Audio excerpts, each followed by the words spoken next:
था कि आपके अधिकारियों ने उसे रोक लिया। यह कोई चुल्लू का पानी नहीं है जो हाथ से रोक लिया गया। और अब जब जल बोर्ड की तरफ से भी यह बात आ चुकी है कि यह पूर्णतः गलत है, तो यह दर्शाता है कि आम आदमी पार्टी और केजरीवाल जी ने उस निचले और छिछले स्तर का आरोप एक दूसरे प्रदेश की सरकार पर लगाने का प्रयास किया है, जो युद्ध के समय पाकिस्तान ने भी भारत पर नहीं लगाया था कभी, कि हमने उनकी नदियों में जहर घोल दिया है। मगर सर्जिकल स्ट्राइक पर सबूत मांगने वाले आम आदमी पार्टी और केजरीवाल जी ने उस स्तर का बयान दिया है जो इस तथाकथित नई राजनीति के दावेदारों द्वारा राजनीति की नई निकृष्टता और राजनीति की नई निम्नता का प्रमाण बनकर उभर रहा है। अब यह दिल्ली की जनता को तय करना है कि वो अपनी हार को साफ दीवार पर लिखी इबादत करे देखकर विक्षिप्तता में आ गए हैं, या निकृष्टता का प्रतीक है या निम्नता का प्रतीक है। और अब मैं कह सकता हूं कि जहरीली बानी बोलने वाले केजरीवाल जी की पानी पर दी गई यह बानी निश्चित रूप से दिल्ली के हर व्यक्ति के मन को झकझोर रही है कि राजनीति किस सीमा पर जा रही है, और यह दिल्ली के मान सम्मान का प्रश्न है। तो मैं एक पंक्ति में कहना चाहूंगा, दिल्ली की जनता से आह्वान करना चाहूंगा कि देखिए, पानी के दोनों अर्थ होते हैं। पानी का अर्थ पानी भी होता है, वाटर या जल जिसे हम पीते हैं, और पानी का अर्थ मान सम्मान भी होता है। तो रहीमन पानी राखिए, बिन पानी सब सून, और पानी गए न उबरे, मोती मानस चून।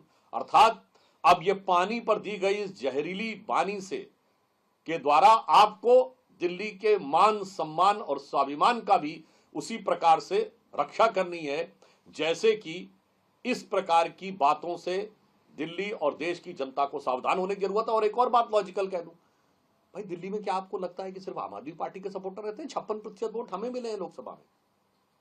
और हरियाणा के बाद दिल्ली, और दिल्ली के बाद गंगा जमुना जी उत्तर प्रदेश में जाती हैं।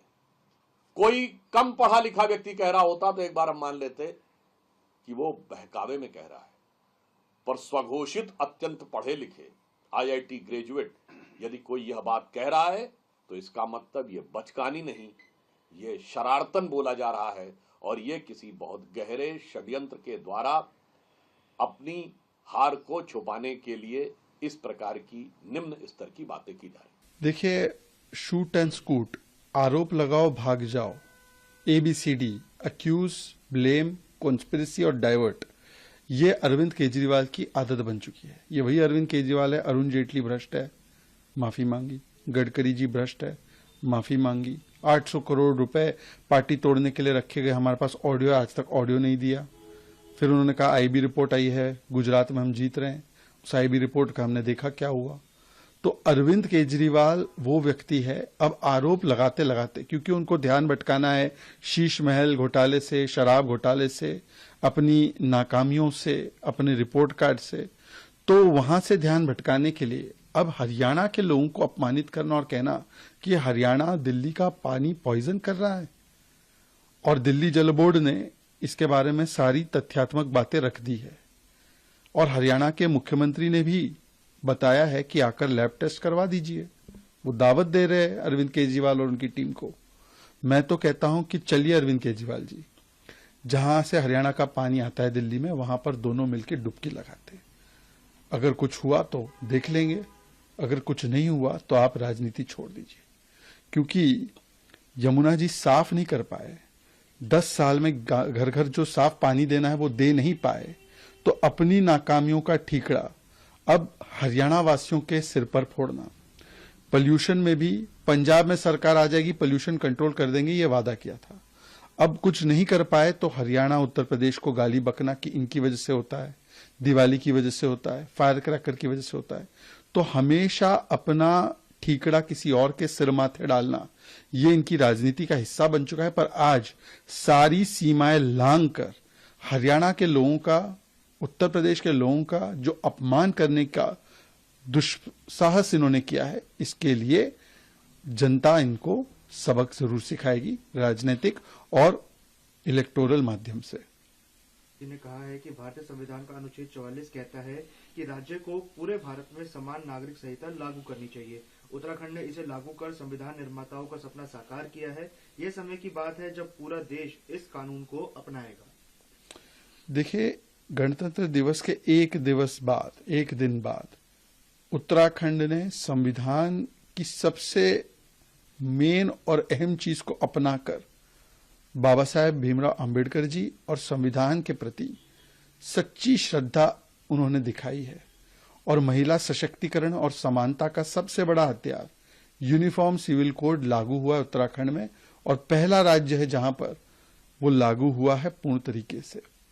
मुझे लगता है इसका स्वागत करने के बदले जो पार्टियां महिला विरोधी रही हैं, कट्टरपंथियों के सामने, वोट बैंक के सामने महिला अधिकारों का हमेशा समर्पण कर देती है, शाह बानू से शायरा बानू 3 तलाक कानून तक का वो हमेशा विरोध करके उसमें कट्टरपंथियों के साथ खड़ी हो जाती है, ऐसी पार्टियां, कांग्रेस हो, समाजवादी, तृणमूल कांग्रेस, आम आदमी पार्टी, ये सब मिलकर यूसीसी के नाम पर बीबीसी भड़काओ भाईजान कमेटी बने हुए हैं। महिलाएं देख रही है कि किस प्रकार से महिला सशक्तिकरण का विरोध किया जा रहा है। देखिए, पानी गंदा क्योंकि आपने किया है और कई दिनों से दिल्ली में पानी नहीं मिल रहा है लोगों को, उसके लिए आप इतना बड़ा झूठ बोल दें कि जहर क्योंकि आ रहा था, हम जहर की सफाई कर रहे थे, इस कारण से हम पानी आपको नहीं दे पाए। दिखाइए कोई एक्टिविटी दिखाइए कि आप जहर साफ कर रहे थे। आप वो मापदंड बताइए जिसमें आपने जहर चेक किया हो, कौन सा जहर था, क्या जहर था। आपके खुद जल बोर्ड के सीईओ कह रहे हैं कि ऐसी कोई खबर नहीं है। मतलब आप बिल्कुल सफेद नीरा झूठ बोल देते हैं और फिर भी ये आदमी सड़कों पे घूम रहा है। मैं आपको बताता हूं, कल को कोई आम आदमी अगर अपनी सरकार पर नरसंहार का अगर आरोप लगाएगा तो अगले दिन ही वो जेल में होगा, उसको सड़कों पे घूमने नहीं दिया जाएगा। तभी मैं कह रहा हूं, मुझे आश्चर्य है, ये अराजकता का माहौल है क्या? ये हम किसी जंगल राज में रह रहे हैं क्या? क्यों नहीं हरियाणा सरकार इस पर एक्शन ले रही है? क्यों नहीं दिल्ली पुलिस इस पर एक्शन ले रही है? इलेक्शन कमीशन जो हर छोटी मोटी चीज पर कूद पड़ता था, कहां गई वो आज? मतलब इन संस्थाओं का चुप रहना, मुझे संदेह लग रहा है कि अंदर ही अंदर भारतीय जनता पार्टी और आप आर्मी में या तो कोई गठजोड़ है या दोनों संस्थाओं को कोई फर्क नहीं पड़ता है आम आदमियों में क्या जाए क्या नहीं जाए। पब्लिक पैनिक हो, इन लोगों की राजनीति रोटियां जो है वो आगे सीखनी चाहिए। ऐसा कोई कानूनी प्रावधान है ताकि हरियाणा पुलिस या दिल्ली पुलिस नरसंहार के आरोप पे केजरीवाल को गिरफ्तार? बिल्कुल होना चाहिए क्योंकि जी। आपका आरोप है कि इतने बड़े आरोप के बाद या तो दोनों के बीच गठजोड़ है, इसलिए गिरफ्तारी नहीं हो रही है। भाई मेरा ये कि कोई रिएक्शन आया कल हरियाणा सरकार से? कोई बात? कल सीईओ जल बोर्ड ने एक पत्र लिखा एलजी साहब को, उसके बाद कुछ न कुछ तो जवाबदेही कुछ तो मांगनी चाहिए। ये क्या मतलब आज चुनाव है नहीं है, इससे कोई लेना देना नहीं है। आपने ओपनली इतना बड़ा आपको याद है एक बीच में आया था कि जब किसी बदमाश ने स्कूलों पर फोन करके कहा था कि वो बॉम्ब थ्रेट है, गंभीरता से लिया गया था उसको, पुलिस फौरन वहां पहुंची थी कि नहीं पहुंची थी? उसके ऊपर एक्शन क्यों नहीं अरविंद केजरीवाल के पास दिल्ली पुलिस गई, हरियाणा पुलिस गई कि सबूत दीजिए? भाई अगर जहर आया है और एक छटाक भी जहर अगर बह के आ जाता है और एक व्यक्ति भी बीमार पड़ जाता है उसके पानी से, हत्या है, ये मर्डर है, क्यों नहीं पुलिस गई उसके पास कि सबूत दीजिए? एक कॉल पर स्कूल पे जो भी बहुत सीरियस क्राइम है, पूरी दिल्ली पुलिस एक्टिव हो जाती है। और एक इतना बड़ा व्यक्ति जो पूर्व मुख्यमंत्री है, नरसंहार की बात करता है, क्यों नहीं गई पुलिस उसके घर? भाई या तो सबूत दीजिए। और जिस तरह या आप मालूम है उस आदमी पर केस चल रहा है क्योंकि उसने झूठा फोन किया है कि नहीं? आप अगर सरकारी किसी भी स्कूल में बॉम्ब थ्रेट का झूठा फोन करेंगे तो आप पर केस चल रहा है, गिरफ्तारी हो रही है, तो इन पर भी तो होनी चाहिए। ये अगर या तो ये बात सही है कि जहर मिलाया गया, और अगर झूठ है तो जिस तरीके से उन पर केस चल रहा है जिन्होंने बॉम्ब थ्रेट झूठा दिया था, इन पर भी केस चलना चाहिए। एक्सट्रीमली अनफॉर्चुनेट कि पानी जैसे मुद्दे पर भी भाजपा अपनी गंदी राजनीति से बाज नहीं आती। पानी, हम दिल्ली में पानी या तो उत्तर प्रदेश से सप्लाई होता है या हरियाणा से। इस टाइम जो पानी हरियाणा गवर्नमेंट सप्लाई कर रही है उसके अंदर जहर मिला हुआ है। Ammonia levels are at 700 times high. ये एक्सट्रीमली डेंजरस होता है फॉर बॉडी कंजम्पशन और ये ट्रीट भी नहीं हो सकता इस लेवल का जहर।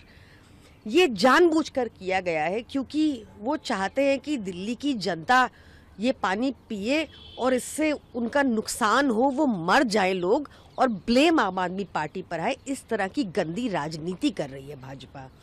जहां तक आपने बताया सीईओ के लेटर की बात, उस लेटर को भी आप ध्यान से पढ़ेंगे अगर, साफ लिखा है कि उसमें अमोनिया लेवल्स 6.5 ppm है, जो अंडर 1% होनी चाहिए। ये extremely dangerous for human consumption है और अनट्रीटेबल है। ये जानबूझ के भाजपा ऐसा कर रही है ताकि ब्लेम आम आदमी पर आए, लोगों का नुकसान हो। बहुत ही गंदी राजनीति पर उतारू है। पर अरविंद केजरीवाल जी ढाल बनकर खड़े हैं दिल्ली वालों के आगे। जैसे ही ये पानी आया, हमारे सतर्क इंजीनियर्स ने इस पानी को वहीं रोक दिया और दिल्ली के पानी में नहीं मिलने दिया। But this negative politics, low level politics of BJP should be exposed and highly condemned. Vice president ने काफ़ी बार इस इशू पे बात उठाई है कि इलीगल इमिग्रेशन जो होता है बांग्लादेश से या रोहिंग्या मुस्लिम का, उस पर इस बार भी अभी बोला है कि ये नहीं होना चाहिए, ये रुकना चाहिए। और दिल्ली में भी इसका काफ़ी बड़ा इशू बनाया जाता है। आप किस तरीके से देखते हैं? देखिए, वो खाली बोले ही जा रहे हैं। 10 सालों से केंद्र में उनकी सरकार थी। बॉर्डर सिक्योरिटी सीधे तौर पर अमित शाह जी के अंडर आती है, जिसमें वो एक टोटल फेलियर रहे हैं।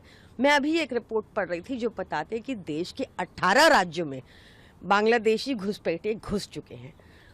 ये कैसे हुआ? ये अमित शाह जी की वॉच के अंडर हुआ। या तो उनका फेलियर है या उन्होंने जानबूझ के किया। दिल्ली में भी हरदीप पुरी जी ने बकायदा ट्वीट करके जानकारी दी है कि किधर उन्होंने रोहिंग्या को बसाया। बट इतना अनफॉर्चुनेट है कि हरदीप पुरी जी को अरेस्ट नहीं कर रहे। जैसे ही उनको अरेस्ट करेंगे, सारे पकड़े जाएंगे। गर्मियों की छुट्टी होने वाली थी, मेरे पापा आने वाले थे, तो हम लोग सभी खुश थे। तो मैं एक बेड पे चढ़ के डांस कर रहा था, लेकिन वो पहले ही आ गए। प्लीज